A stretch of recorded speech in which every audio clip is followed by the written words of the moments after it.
Hello everyone, it's Elizabeth here, and today I've got some book recommendations for you to do with managing teams. So the mindset around managing teams, I suppose, some of the more challenging parts, starting off with this one, A Practical Guide for Dealing with Difficult Stakeholders. Jake Holloway, David Bryden and Roger Joby, collaborated on this book, and they drew together their experience from various different senior project delivery roles and the difficult stakeholders that they've worked with in those environments.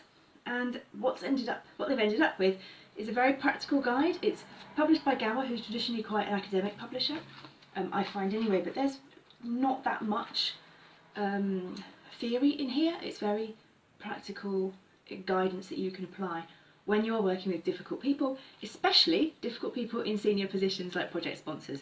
So there's some insights into there and some blog articles I've written about it, which I can link to as well, calling out some of the core points.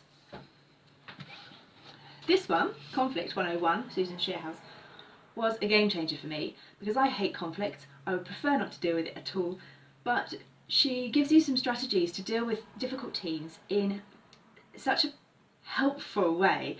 It makes you feel that actually you can just tackle it, no problem. With lots of examples as well about dysfunctional teams and how they work through their challenges. So it's not a book specifically about project environment, but it's fantastic for thinking about how do we deal with conflict in our environment and how do we get the best out of it as well. So if you're struggling with some challenges on your team, I recommend this one. And finally, Results Without Authority, again one of my all-time favourite project management books by Tom Kendrick. Because, again, this was a revolutionary book for me to read. I read it and lots of things fell into place about what it means to be a leader in a matrix environment when you're trying to draw together a big team of people and you have very little authority to get them to do anything, but they are your team and you have to work with them because it's obviously people that deliver projects, not having fancy software or lots of documentation or a methodology or anything like that. So this is about getting the people to work with you on what it is that's important. And again, lots of guidance. Oh, I've left my notes in here. There's a whole page of commentary that I took down, practical skills that I took away from it. So again, I think there's a lot of good, useful stuff in here if you are perhaps for the first time managing a project in a matrix environment where you have got to get people working together and working with you. So I recommend this one.